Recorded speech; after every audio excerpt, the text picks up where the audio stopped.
Oyim kelin topibdi, bugun uchrashuvga ketyapman, duo qiling qor aka desa, "Mayli duo qilaman, menga qarang" dedilar. Ha. Borganingizda o'sha qizni shunday qarab qo'ysa bo'ladi, qarab olish kerak. Muhabbat tushish kerak yuziga. Shu qaraganingizda qizarib ketsa, husni o'rtacha bo'lsa ham dar oling dedilar. Unda yaxshilik bor.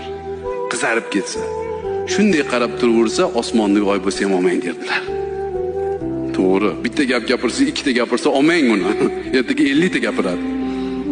Ha, shu onasini ko'rib qizini olinglar keyin. Men aniq bilaman mana. 60 kiryapsiz, alhamdulillah. Onasi yaxshi bo'lsa qizni, albatta qiz yaxshi bo'ladi. Onasi otasini hurmat qilgan ona yaxshi ona hisoblanadi. Eriga itoat qilgan ayol yaxshi ona hisoblanadi. Oyim kelin topibdi, bugun uchrashuvga ketyapman, duo qiling qor aka desa, "Mayli duo qilaman, menga qarang" dedilar. Ha. Borganingizda o'sha qizni shunday qarab qo'ysa